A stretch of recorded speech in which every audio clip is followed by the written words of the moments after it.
I still remember sitting in Japan and listening to a Saraguna Palimpa that TMK sang at the Trivandrum concert, having never heard his name before, and hearing that Kedara Gaula getting him hugely impressed and writing a mail to him without ever expecting a reply from him. But then, unlike most other artists, he replied, and then we met at Palghat, and then we continued the friendship, of course, with a regular dose of arguments in between and disagreements. So that's exactly why it feels such a pleasure to actually be in conversation with him. One thing that we agreed is that we are not going into any controversial political topics in this discussion, primarily because this is a SANGEETHA SABHA, this is a musical assembly, and we'll try to devote ourselves to questions or issues of music. And if the question of artistic politics comes into it, let that be so. That's the way that we have actually planned this. I'm glad that an explanation was given about the word timber. There is another word to timber with a slight change in the spelling, which is wood. You know, the kind of timber that you use to make buildings. But that, I think, is a good point to start with. Maybe as a criticism, but one thing that one finds in Carnatic music, even after rigorous training, a kind of voice culture that can create very different modulations in the singing itself. What you find generally is that when the pitch goes up, the volume goes up, and the pitch goes down, the volume goes down. But beyond that, a kind of thoughtful, considered employment of the modulations of the voice is sometimes rather absent in Carnatic music. I may be wrong, that is the impression I have. But in your case, what I have found to be refreshingly different is that those modulations, those negotiations, shall I say, where it's not just the usage of the mic, but the thrust of the voice, shall we say the depth of the voice, the timbre of the voice, seems to vary in accordance with certain requirements that is intrinsic to the music. How did you develop this, or why did you develop this? So he said he won't get political, and he's got as political as he can in his first question. First, to your observation itself, I would largely agree, but at the same time, I'll say there have been musicians who have indeed used their voice quite incredibly in terms of even timbre, in terms of the emotive element of timbre, right? But I understand where you're coming from when you make that critique. And let's first see why that is a problem, you know. I think one of the issues that happens with rendering certain forms of music is that the way it is taught and the way it is practiced, the internalization of the music misses the personality of the musician. In fact, the distancing of the personality is considered, in fact, a complementary aspect of music. So in the sense that I am involved, but you must not see me in the music. And I think it's a cultural baggage. Because the moment I say see me, the presumption is that you're seeing T.M. Krishna's personality, but not seeing how I feel at that moment. The moment how I feel that moment becomes part of the music, then you don't need to even discuss about how the music will flow. It will flow. But if I'm going to restrict that, then it will not. Then there is a certain standardization, some amount of homogenization that happens with the production of music. Again, production itself is a word of great materiality, right? So I think that is one of the issues of the way the music is taught. Correcta padanam. You'll hear this a lot. Sing it correctly. Now, what that correctly means, we are not willing to go into, right? So here is a contradiction, if I may say. At the same time, you may say you must have bhava in music, right? You will hear that constantly being said. So how does these two coexist as psychologies, right?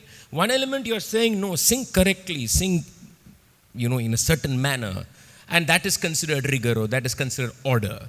At the same time, you are saying there must be bhava.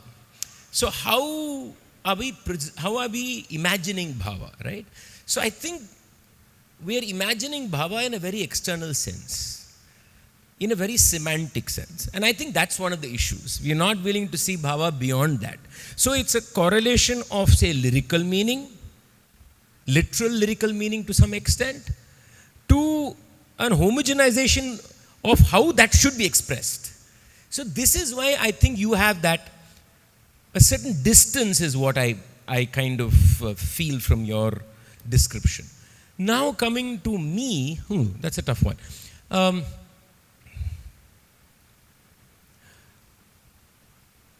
One is that I've always had a philosophical problem about this whole notion of something being intellectual whereas something being emotional. And I don't believe there can ever exist an intellectual activity which is not an emotionally felt, or an emotional activity which is deeply intellectual. And the example always says Eureka was an emotional moment, was not an intellectual moment. He screamed and jumped out of a bathtub. And there can't be something more emotional than that. So for me, both have always coexisted. Right? So it's, in a way, it is very personal. Every musical note is very personal. The other thing that somehow started happening to me, I have no explanation for it, is that even in the late 90s, there's been no training that you tried to do in connection with that? Zero. So the one influence could have also been my exposure to Bharatanatyam music, because my guru was he used to play Natuvangam and a composer for Bharatanatyam. Subconsciously, what role that has played, I don't know. It probably has. But even from the late 90s, for which I was critiqued then, I was much younger, is I used to have very deeply emotional moments on stage. That's how I felt about music. And I've had cases where I'll come back home and I'll get calls from musicians saying, you can't do all that on stage. You can't be emotional on stage. Even now you do. Yeah, I know. But at that time, you're much younger. You're not really processing it, right? And I've been criticized by colleagues saying, what is wrong with you? How can you be emotional on stage? That's not a place, right? You're performing something. So the other thing is, I've always also felt this notion of a performance is deeply flawed. I am not performing. I am not giving you a pleasurable experience. Don't come here expecting a pleasure. So I think this has helped me, free me in a certain manner from the commitments that are required of me as an artist. I won't say I'm completely free, I'm still trapped, but to a large extent, it freed me from the need to sound a certain way, feel only a certain way, deliver something that everybody is happy about. I think some way that freed me. And maybe it's the freedom is what allows me to just sing the way I sing. At the same time, there's been tremendous other influences in my musical influences. And one big influence in my life is Kumarji. And again, subconsciously what role that's played, I don't know.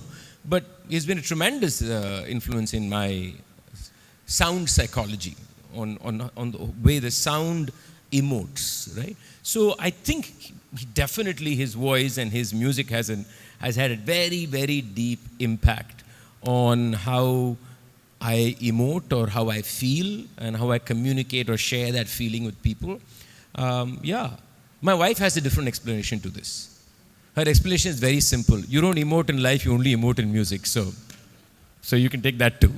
I think she's the best person to be able to say that, certainly. But there are two questions that kind of come up along with this.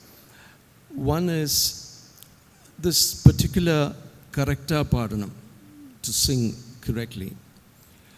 For some reason, Hindustani music does not seem to be so strict, or even though there is a notion of correctness, there is a lot more freedom that is actually being employed by the singers.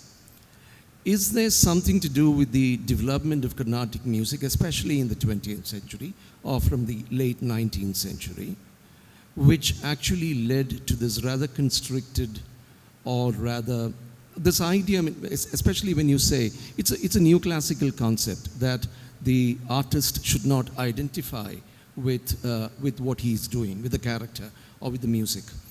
So is it some particular development within Carnatic music history itself that actually prompted this? So one thing first we have to realize that two structurally very different forms. So even the emotional requirements, the physical requirements, the notion of what is sound is distinct, entirely different. So even what production is, what sound is, what is the Carnatic sound? So these also have emotive qualities, right? So there is something complex about the Carnatic sound. First we have to place that on. It is not, there is, because of certain, I can go to the technicalities of it, but not today. But there is a technical element to how the Carnatic sound is that makes entering its emotive zone much harder. Do you call it a particular structure? It is a particular way of movement, which is a Carnatic movement. For example, many people who have never heard Carnatic music will think we are singing off key. Many Khyal singers come and ask me, "Wo to besur hai na?" I said, no, that's not besur, but there is a measure to that movement that you cannot access. What you are not accessing is any connection. So it is a tough emotive element to enter. Okay? And to put it simplistically, the reason is certain movements are not touching very specific note positions so cleanly. In fact, you should not. No, we are in between. We are hovering. We are like in no man's land. Especially one specific gamaka that we call the Kampita gamaka, which is emblematic of this music, does not touch many pure tones. The moment you don't touch a pure tone, see, your emotional access is also an habituated access. Let's not think our emotional response is free. That's also habituated, right? So when you're habituated to a certain kind of emotional response based on tonality, when that tonality is not there, it's harder to enter. This we face, for example, if you listen to Makham music, initially you will find it very difficult to handle because their microtonal movements is, to me, besur. Right? So there has to be an acceptance that there is a sonic structural difference. That makes it harder. Now, in terms of form, and one of the big things that makes this idea of freedom, I mean, it's almost a philosophical question, right? Is also because the role of a composition, vis-a-vis a role of a composition, Khyal. I presume you're mainly talking about Khyal here. Because in Drupad, you will not have the same feeling. Drupad will seem very strict, for example. Drupad's compositions are very regulated, just like our Kirtana. So the moment you have a very clear structure, the other thing is, say there is structure and there is the elements that go into that structure. Now, if the structure is not seen, you think it's freer. If the structure is seen, you think it's constricted. It's an incredible illusion. It's a psychological play. So if I see structure first, I think I'm trapped. But no, you're not actually. So it is also a form issue of why you feel that way. Thirdly, the role of a composition is very different in our music compared to the role of a composition in Khyal. I mean, if I sing a Dikshitar composition, the composition or a Tyagaraja Kirtana, any Kirtana, the Kirtana itself has a grandiose to its structural form that I will not move that easily. I may stylistically, but I can imagine many people will not. Right? Having said all this, there is also a sociological aspect to this, without doubt. And that goes with how this music developed from the late 19th century to the early 20th century. And there, if you look at what was Carnatic music rendition in the 19th century, hardly any compositions were ever sung. We were singing Ragam, Tanam, Pallavis. To go extensive alapanas. There is a story of Bilhari being sung for 4 days, Todi sung for 6 days. I mean, I don't know whether it really did sing for 6 days, but the fact that you have these narratives tells you that people were singing long alapanas. Right? So composition, as we see today, was not essential for the presenting the art form. Right? So this other thing, what is to be presented on stage, what is to be learnt to understand the music. Now there has been certain jumblings that happened with that. Compositions became mainstay. The moment you increase the number of compositions, the amount of other improvisation I can do automatically constricts.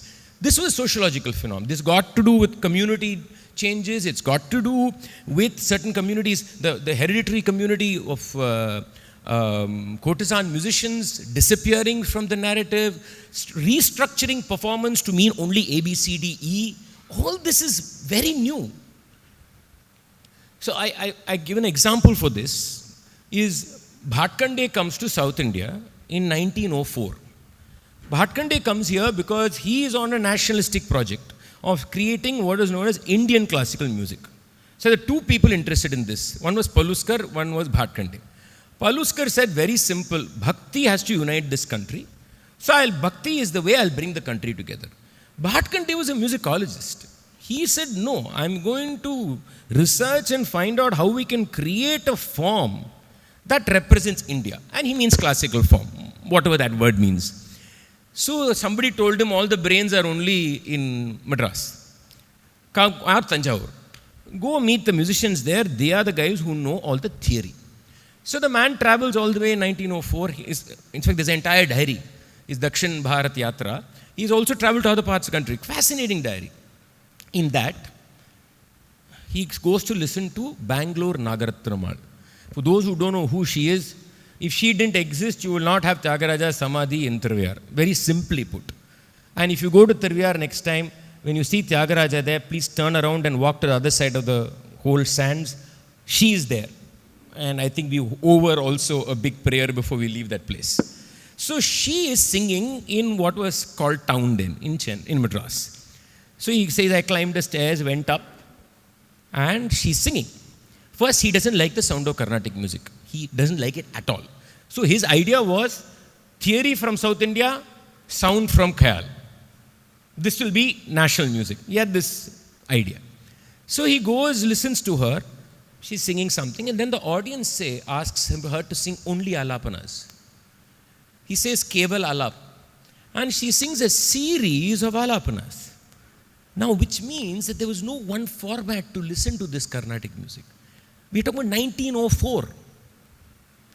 So when there was a flexibility in terms of how you present the art form, there was breathing space for every instrument to have its own story to tell. Nadaswaram had its own compositional forms. You had vocalists with different abilities doing different things. There was no compulsion that everybody has to sing Kalpanaswaram. Oh no. Each one looked at differently. There were musicians who did only Javalis. So this flexibility allowed for a greater breathing space and a greater openness. The moment we said no, which was primarily regulated by Brahmin men who decided what it should be, said you have to start, good music means starts like this, middle like this, end like this. The moment that happened, the music gets caught in a format. And then what you said lands up. You actually answered a question that I was thinking of asking, which was, you used the word composition. I was thinking more in terms of the texts of the...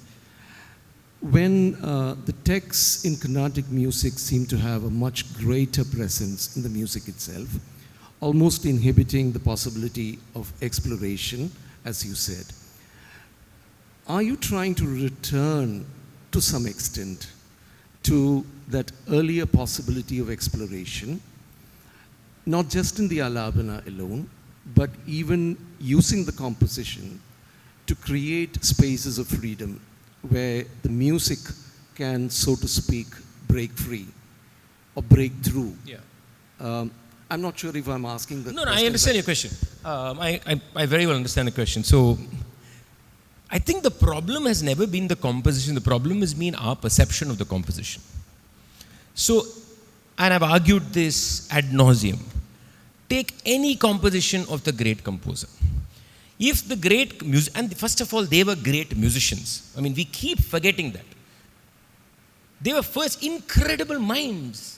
They were intellectuals. They thought about music. They considered, they spent time on music. This whole thing that everything came, no? As much as it sounds like a great fantasy to say, oh, they were gifted. No, but you forget they worked. Tyagaraja thought about what to do.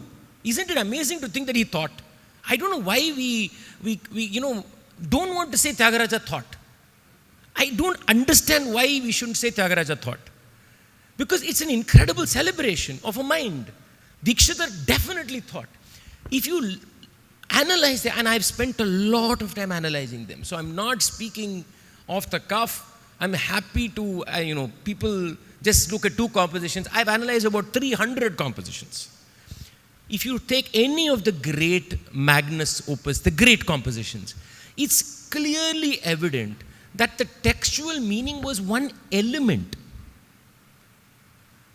So I think there was meaning beyond just the semantic literal. And it is in the sound of the text.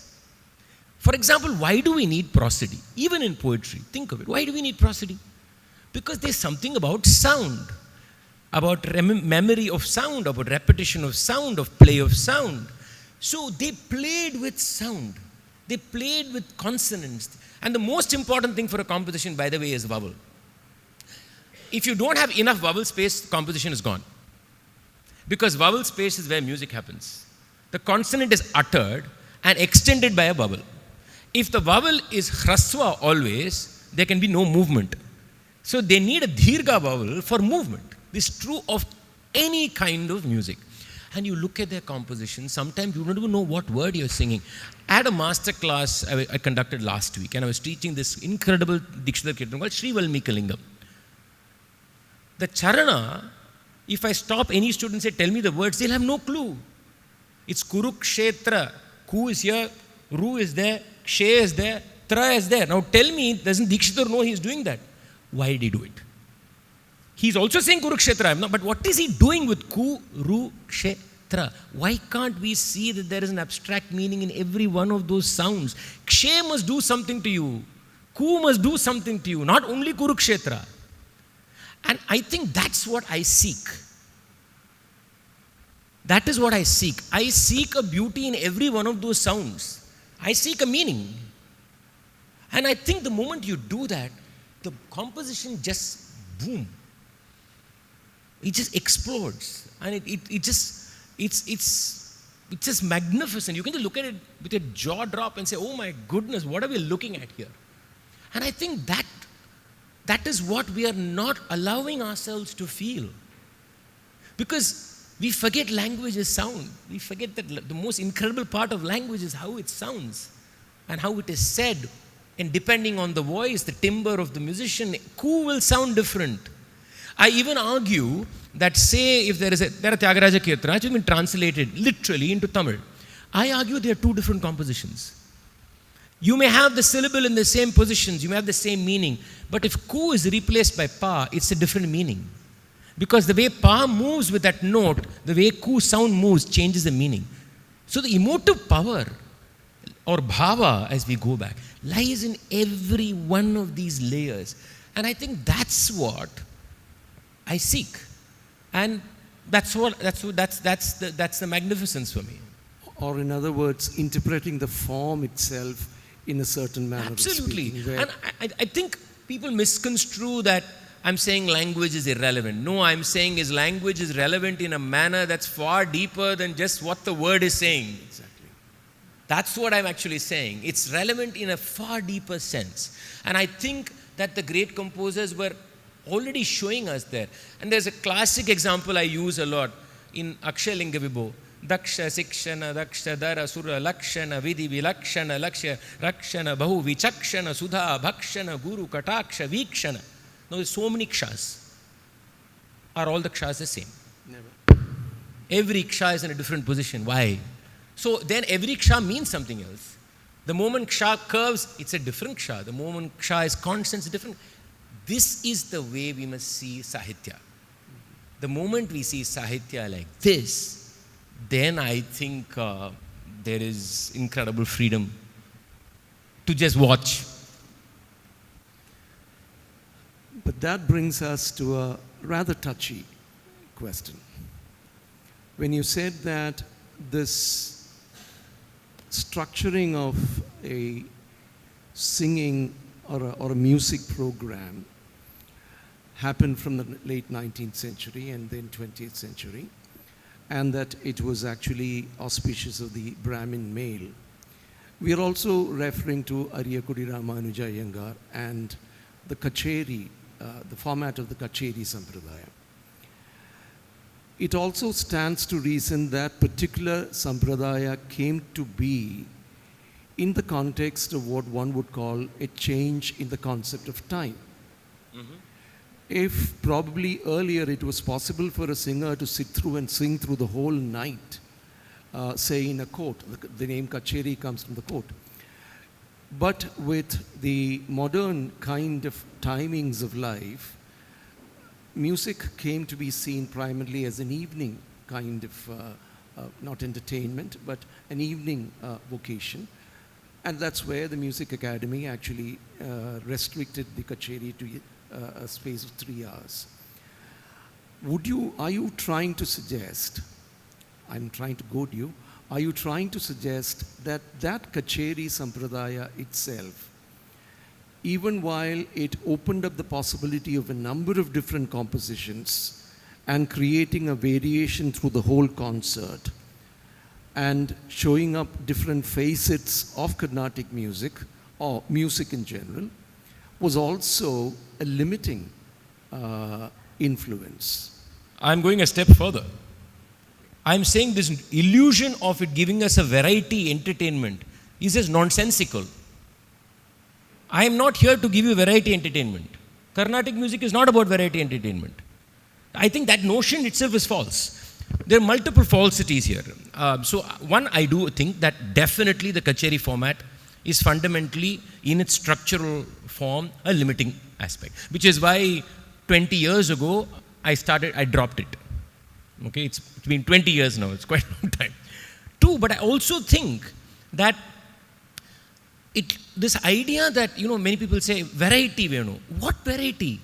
And the worst is the analogy is food. It's like having, sadhya food. I mean, ridiculous. There can't be more superficial way of dealing with art. Food has a different function in life. Even the aesthetic experience of food is entirely different. To say just like you have rice, some sambar, something you must have. No. So first of all, those analogies, musicians should stop giving them, please. I cringe every time I hear a musician saying, just like going and eating a good meal. No. One. Two, is a concert, let's ask this very serious question. Is a Carnatic concert a singular aesthetic experience? We never ask this fundamental question. An evening of aesthetic experience. Is it an aesthetic experience? But the claim is that it has to be diverse. No, the claim is that entire thing brings aesthetic experience together. That's nonsense. Tell me one thing that connects the first piece to the fourth piece. Tell me one element that talks to each other. They don't talk to each other at all. They'll say you must have this in the beginning, then you must have some small song in the beginning, then some middle, you must have slightly bigger, not too big, but don't sing too much alapana for it, then sing one filler. Imagine we use a term called filler. It means we trivialize it, no? So between two serious items, one filler. What filler? Worst is tukadas. In the end, you must have tukada. We have used vocabulary is revealing, even if we are not willing to accept it. Vocabulary tells you how we treat it psychologically. Warm up Varnam. Warm up. Do it at home. You want to warm up? Do it at home. Varnam is a warm up. What warm up? I know I'm being very, very cut and dry about this. Because I really think this has caused a problem. Today you have any kid who has learned for some 2 years can sing a concert today. Because they just have to do one simple thing, adhere to the format.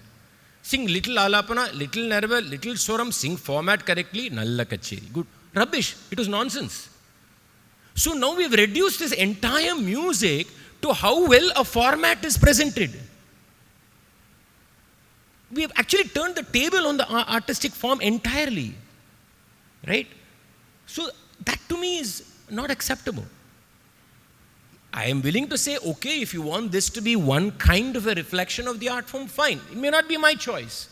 But if you say this is the form, if the form becomes its performative aspect, the form is dead. Form has to exist by itself, irrespective of what the performative element of it.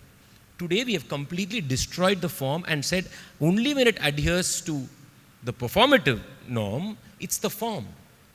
So there is a fundamental intellectual problem here, right? So I don't believe in this variety thing.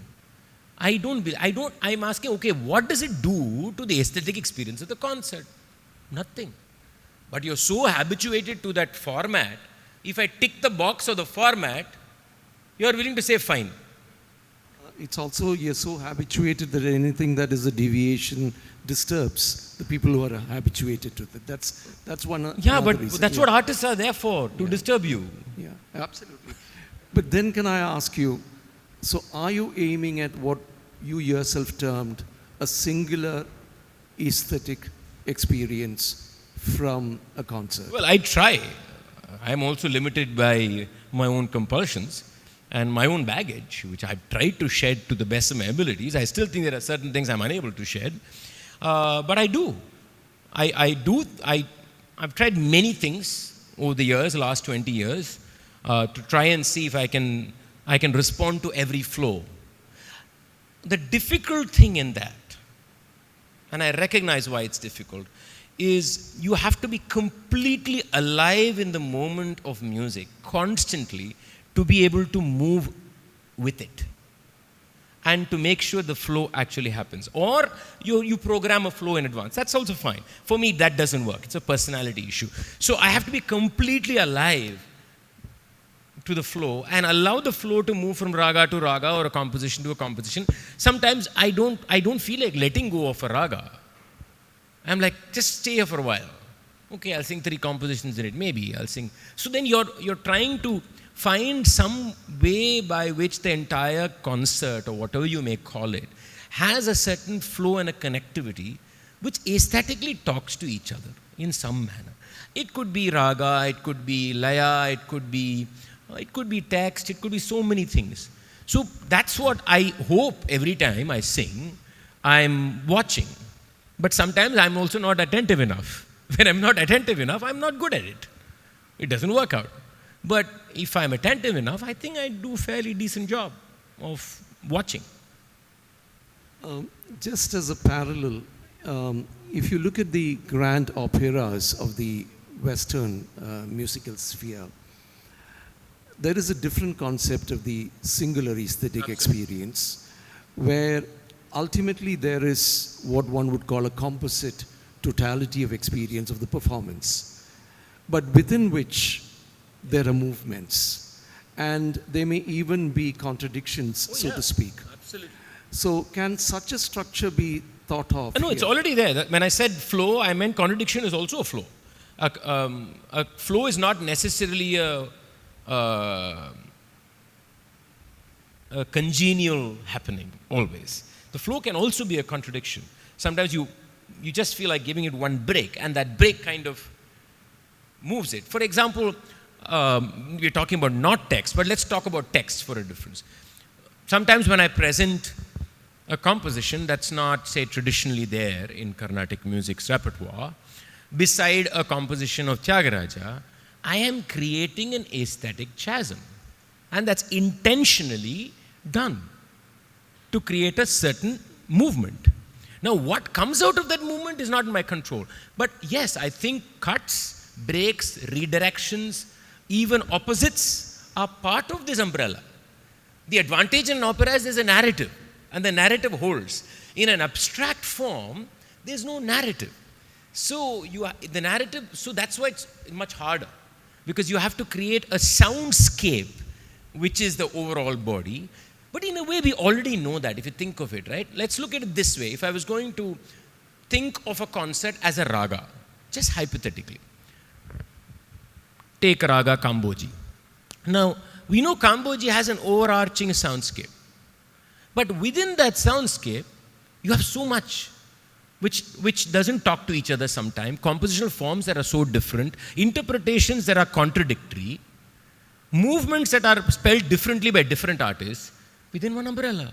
So here is an aesthetic umbrella, which is completely abstract, within which all what you said gets played.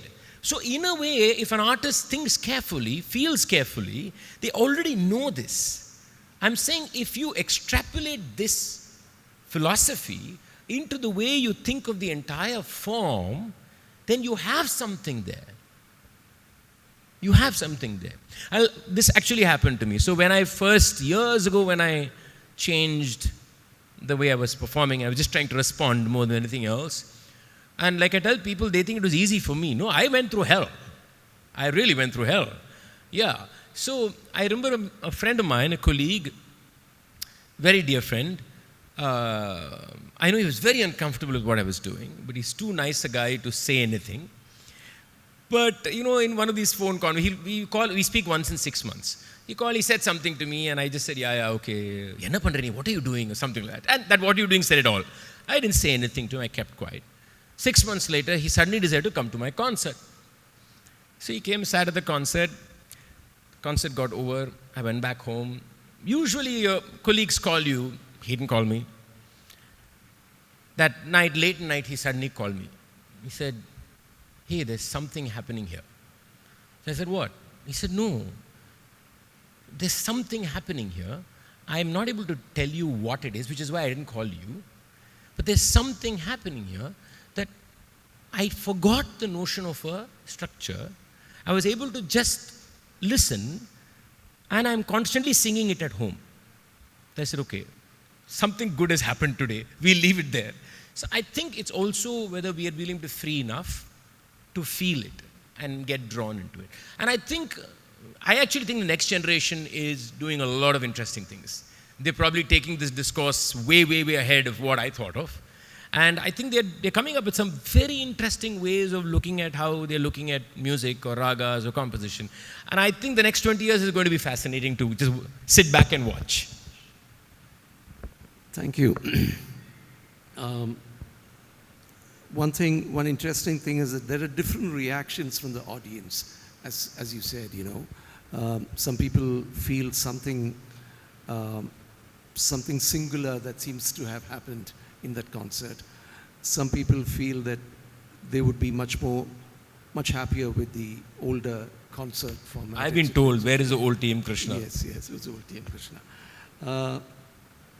But at the same time, you've also tried to extend what one would call the textual universe of Carnatic music by bringing in texts or compositions from poetry, for instance, from a number of other, I don't want to use the word folk forms, I would say other community practices, and also from performative traditions which are probably associated or not associated.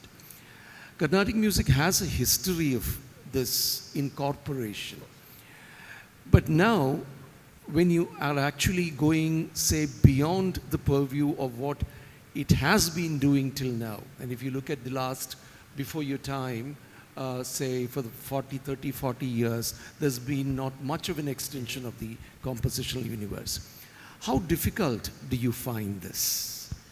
And especially because, for example, you're taking a kriti of Perumal Murugan, or of Narayana Guru, or God forbid, you sang the Constitution. It's a completely prosaic prose text. So you sing that. When you bring that in, how difficult is it? What are the challenges? How do you work through that? There are different challenges. First, it's not easy. It's not easy. It's emotionally difficult and psychologically also difficult. So, one is, it's very important as an artist, I think, to, you may philosophically agree with something or want to do something or feel strongly about something. That doesn't always transfer itself into an art object which has value. It doesn't. So you must be willing to sometimes say, you may think in a certain manner, but art, it doesn't work. You must be willing to take that and step back and say, okay, this doesn't work, at least at that point of time. So, first of all, it takes a long time for you to deeply think about whether you're going to explore this. If you're going to explore it, how is it going to, how are you going to even utter a word? How are you going to pronounce it? Let me give you, there are many examples of struggles. Murugan has been a very different kind of a struggle, but a very famous struggle for me was the Porambokku song. The Porambokku Padal, when we first did. It was off the charts. Now, here every word of it is not a word that is part of my universe, musical universe. So, how do I utter that word? Now, forget about the meaning and let's not even go there. Even uttering the word was a problem. So, how do I utter the word? How does that combination of consonant vowels sound in a raga move? Now, if it's moving, how do I make it move? You realize that language and music, through a constant interaction, develop a relationship of sound. So intuitively, I know, for example, if certain combinations of sounds come together, how it will move in a bilahari, how it will move in a todi. It's incredible how those associations are made. And how certain consonants placed in certain positions cannot be uttered. For example, if I want a movement, I can't close my mouth. So, tra, for example, has to stop. So there are certain sounds which is a full stop. You will hear a lot of musicians do, for example, sing pankajam instead of pankajam. You know why? Singing is very hard. You can't move. The moment I say pankajam, sound's gone. So, but which is why you must practice umkara. If you don't practice that, then you're saying pankajam, I have an exit. So I'm just giving an example of how sound production is very closely connected with linguistics, with language, with dialect. So when Porambokku came, there's an English word in that. Now, how do I utter an English word in a Carnatic raga? I don't know. I cracked it by then realizing all I need to do is sing the English like I was saying it in Tamil. Which means you're translating No, from for example, I'll give you, the word in that is concrete. If you go to a Tamil person and ask him to say concrete, he'll say concrete. Yes. If I say concrete, I can sing it. No, if I say concrete, I can't sing it. That's what I'm saying, translating from one sonic scape to another sonic scape. So you then realize how close a form is to the language in sound. So I said, oh, this is all I have to do. Say concrete as concrete, I could easily sing any Todi, Kamboji, Kalyani, no problem. So even sound is an interesting problem. With Murugan, now there were multiple. When we first spoke, when Murugan and I met, I asked only two things of him. I said, one, I want you to write songs on your world, the world that you experience and you have experienced, and I want that world to find space in the Carnatic sound. Two, I said, I want it also in the dialects that you use. Now, you also forget that vocabulary that we use in Carnatic music is extremely limited. It's limited. It's very limited. One of the reasons is stories we are saying are the same. It's very natural if you say the same stories, the vocabulary will be the same.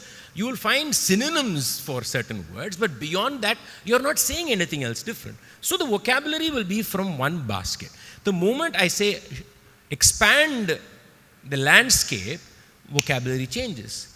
Then he brings in Konganadu dialect, which I never heard in my life in ragas. So I'm like, okay, what do I do? So this is the first stage. Second stage, much harder. How do I start feeling in that? Like I sing a Tyagaraja Kirtana, I automatically, reflexively feel. I don't have to make an attempt. Now, how does that composition become part of me? When it is a different universe, that takes much longer. much longer. It took me a long time for me to feel naturally feeling with a Murugan song. It took me, though I've sung Tamil songs, because I was now singing about things that I'm not used to singing. I was saying words I'm not used to uttering. So it took 6-7 months of actually constantly, in a way, meditating with them. And this is the same with Guru, you know. So when I'm singing Narayana Guru, it's the same thing. Linguistically, it is easier because there's a lot of resonances I can find in the sound. But in terms of form, it's very different. It's very different. So again, for Guru, it took time. It took me constantly singing it again and again. Constantly finding a way to place myself emotionally in it. That I'm not thinking anymore. I'm not even worried about feeling. I'm just feeling. Are you ever afraid of doing violence to that original soundscape? Which original? Of the language? Of the language. For example, one thing that we find in the case of poetry. In whose poetry? In the case of poetry, okay. Being musicalized, is that a lot of times, as you said, the sound pattern of the poetry itself gets readjusted into another frame. Of course. So when you're doing this with Narayana Guru or with Perumal Murugan, are you afraid or are you careful about that original in the sense of poetic composition? I'm completely not bothered about that. Why shouldn't you be? Because my point is, when it becomes a song, it's a new body of work. Okay. Okay? Now, if I feel certain poetry cannot be sung, okay, let's be very clear. So, first my decision should be, is this a musical form? In the sense, can it be reimagined musically? Certain poems are incredible when they are said. You can't sing them. Now, as long as I know there is music in the poetry, that's what I'm talking about. If there is music in the poetry, then it needs to find a new voice in the music. Now, it means that there's going to be what the poets may think are liberties. I am saying it's a new art object entirely. And the moment I am there, I am not going to be referencing the poetic form. Because the moment I do that, cannot be music. This is the whole thing. The moment it becomes music, it has to find a new soundscape for itself. Poems that cannot find the new soundscape, do not sing. Please don't sing. Get away. Because you know it will not work. Now, for example, when I sang the preamble of the Constitution, I only sing it as a non-rhythmical, free-flowing text. I cannot sing it with laya. It's the dumbest thing I would do if I do it. Now, if I sing it non-rhythmically, it allows me to keep moving it in a way that gives it some musical form. Right? So these are calls you're taking also. Which of them can be part of a rhythmic form, which poetry cannot be part of the rhythmic form? Recently, for example, I sang Harivansh Rai Bachchan. I was at one of his, from Madhushala. From his Madhushala, I sang a incredible couplet. And a friend of mine said it to me in security. I tried putting it in rhythm and it just was awful. Because the words were not breathing, the sound was not breathing. I was like constricting it. Then I said, the only way I can sing it now is to just let it flow. Then I'm able to hold the word, extend the word, pause if there is a reason for a pause. So you're making these musical calls also. You're not just saying I'm picking it up. You're making these musical calls. And in some case, you're saying, no, this cannot be sung. Drop it. What I find is a kind of parallel between a theatrical text and a theatrical performance, where the text is written, but each time it is brought onto the stage, it is a new production. It's not just a new interpretation alone. It's a new work. Yeah. It's a new artwork entirely. Absolutely. And so that kind of a parallel is what I find in what you're saying. Now, one interesting thing, especially because it's a Kerala audience, after Ram Mohan's and Meera's performance or demonstration at the Music Academy last year, someone asked you a question whether you would be happy to bring in Kathakali music That I'll into sing. you. Yeah. And you were quite wary about that. You said there is, it has to be you have to be very careful. You will probably not do that because it's a different form altogether. Could you explain that a little bit? So the word is tentative. I'm very, very tentative about it. I'm not sure about it. I'm not yet sure. The question was whether I would sing Kathakali. Can I add one thing more? Because Carnatic music has a history of borrowing from several music traditions. Yeah. Some may say borrow, some may say appropriate, but it's a question of context. But so, see, there are multiple reasons for it. Honestly, it's the simplest thing to do. For me to sing a Kathakali composition, make it Carnatic, it's the simplest thing to do. It's not complicated. Okay. Because there are a lot of things going that will allow me to easily sing it in terms of similarity. But my issue comes here. There are many dangers to it. The dangers to it are even in terms of, say, there's a Kedaragoda in a song. There will be many phrases which are Kathakali Kedaragoda. Now, I'm calling it Kathakali. In fact, when I invited them for the leg dam, I invited everybody who came and presented a paper at the Academy last year, and they were from multiple art forms. I gave them one instruction. I said, please speak what you want, but I have one thing you should not do. Don't compare what you're doing to Carnatic music.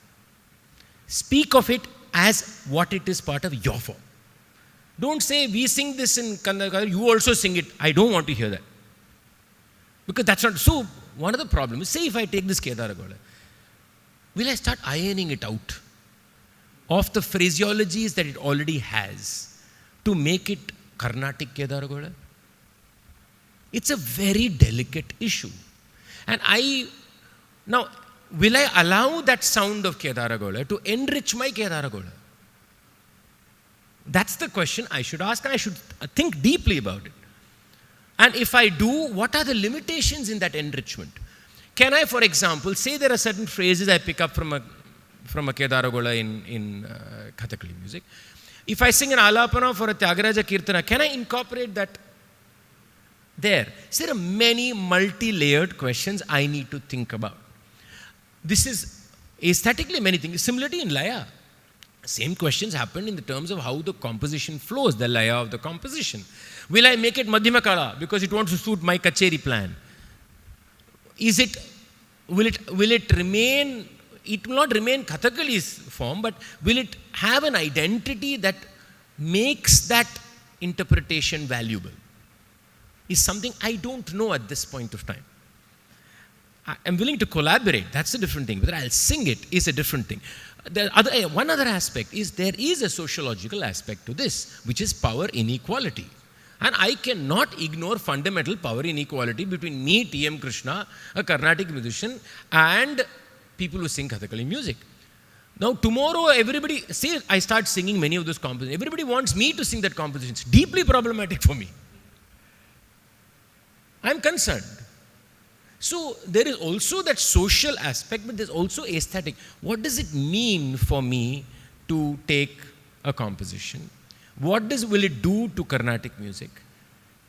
What will it do to Kathakali music? These are all things we need to, if some things happen organically without consciousness, it's a different issue. But this is a conscious act. But you've collaborated with, artists from other Yes. traditions. How does this power thing work? So when I collaborate, I prefer to call them conversations.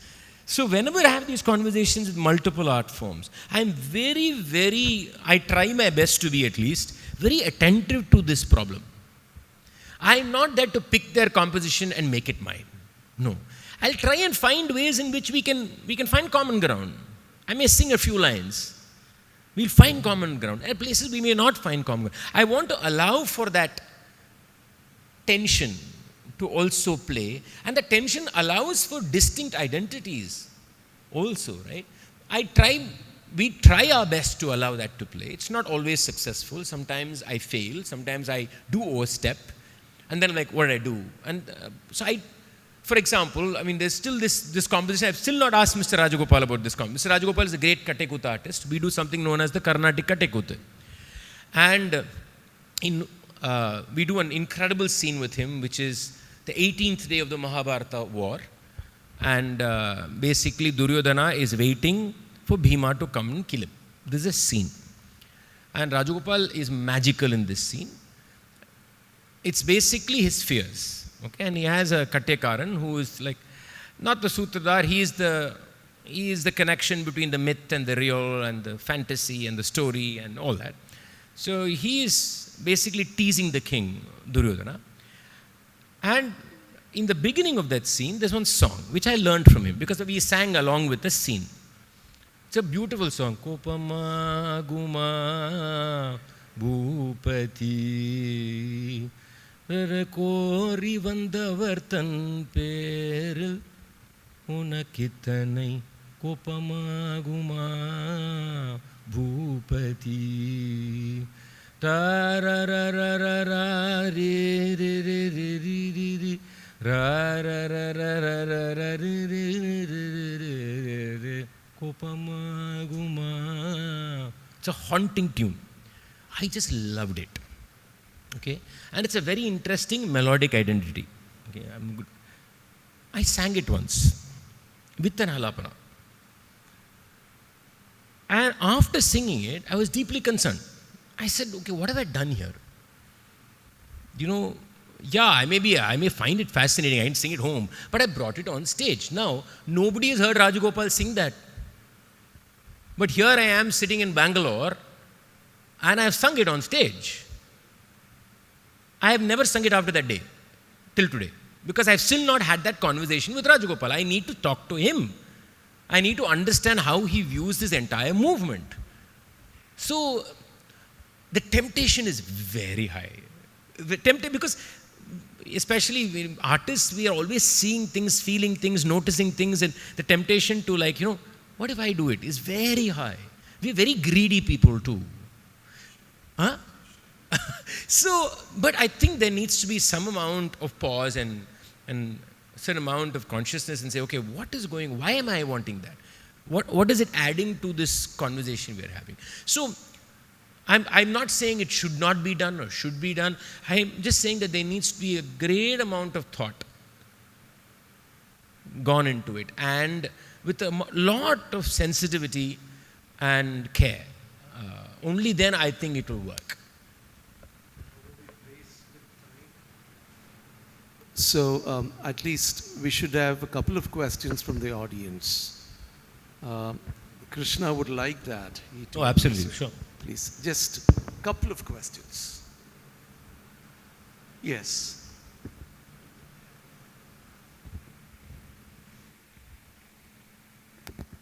Hi, Krishna. Hi.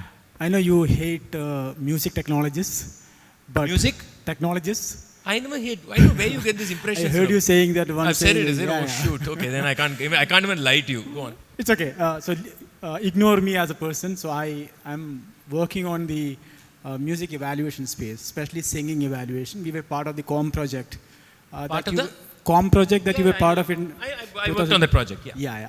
So we work with Xavier and all that. Which is why I'm telling you I'm not against technologists, but go ahead. Okay. So what we have observed, unlike in the Western world, Indian scene does not have a standard in the intonation system, right? I mean, whether be it equitempered or just intonation, right? So we were thinking that I think it's time for us to kind of adopt into some system, some standard in place so that it helps, like you said, write-a pade, right? What? People say that, okay, correcta pade, right? I mean, what is correct? Is there any standard at which we can evaluate someone singing and then correct them? There is no such standard existing. I'm very happy there is no standard. Okay. I mean, okay, I just want to just sit down, please sit down. I'm saying, shall we just flip it? Because I think we have been trained to believe that a standard is an important thing for progress. Whatever progress means. Suppose we say we imagine that statement never existed in our brain. Just let's play a psychological game. If that did not appear in your brain, then how would you access, how would you see different things? Would you be able to be freer in the way you feel things and access music and different musics if you were not trained to think of a standard? I'm talking about learning also. Even in learning. Now we are presuming, so stylistic differences kept aside, I think the beauty is that, for example, yesterday I had a class. I took class at home. A student sang Sahana. She sang very well. She sang the Ma like that. There can never be a standard Sahana Ma. That Ma,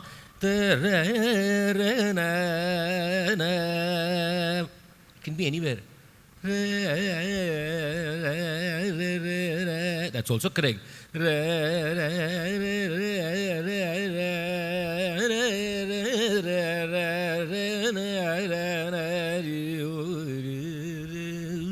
Now, this is the incredible aspect. If I was going to standardize that Sahana Ma, Sahana dies. Now, what we learn is what is the bandwidth of the movement that Sahana Ma can have. That I communicate to my student. I don't teach, I communicate. So the moment that Sahana Ma is moved away from its bandwidth, you feel it. Right? Sometimes when people say you sing Appaswaram, actually they're not thinking of Appaswaram. They're actually seeing the bandwidth being expanded beyond its threshold. Now the interesting thing, even that threshold has changed over the last 100 years.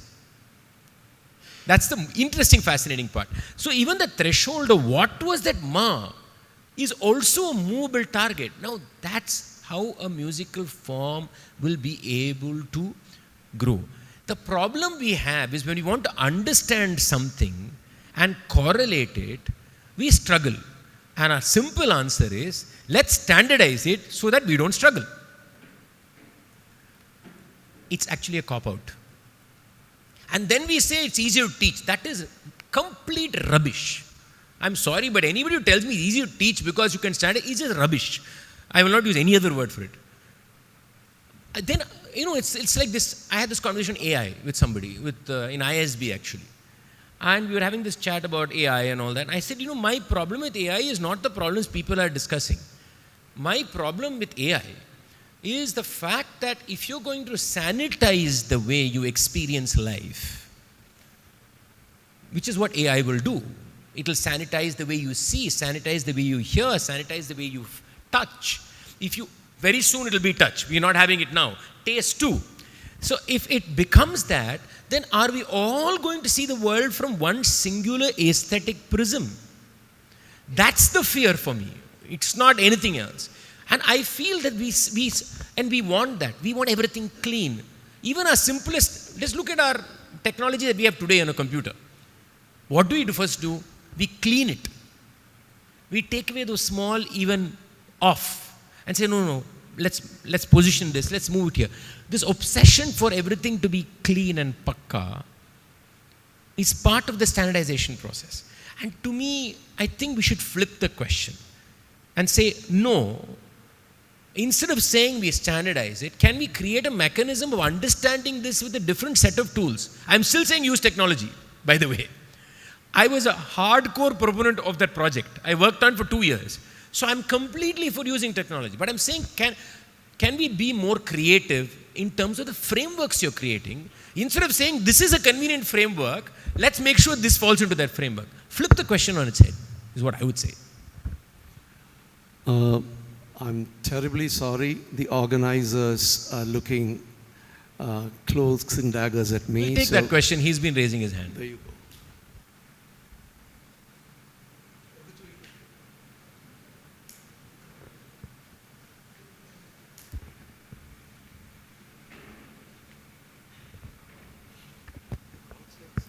Hello. Hi, sir. Yes, hello. I'm very happy to see you. So I Happy have to see you been too. following your work for a decade, and first time I'm seeing you in person. Okay, so my question is with regard to how music can travel beyond the Sahitya. So when we talk about Sahitya, Bhava with regard to music, so for example, when I listen to Hamsadhwani, I feel I feel more energetic. So whether a foreigner have same feeling, so that's what my question. You want to know whether foreigner has the same feeling? I mean, in the sense, Hamsadhwani has a positive feeling. For you? For me. So if the culture, the society changes, will they have the same feeling? So the music have any independent standing with regard to this bhava? So first, let us not confuse bhava with rasa. First, the biggest problem we've done is we've decided Mr. Bharata, as whatever he said, has to be applied to anything that has got to do with Indian aesthetics. When Bharata wrote about rasa, he was only talking about theatre. He was not talking about music. Okay? So, the way you are describing happiness or you feel energetic, which is happiness, is a certain classification of feeling. That is not bhava, necessarily. Okay? As far as music goes, and I'm not talking about theatre music, because theatre music is part of the rasa framework. Okay?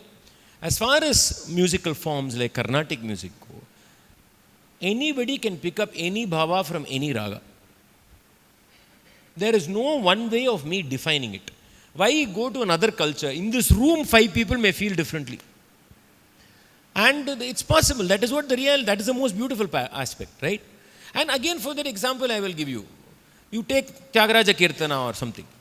The same raga which we consider to be robust or only for happy things, he's also asked sad questions. Raga that we think is sad, he has said happy things. How?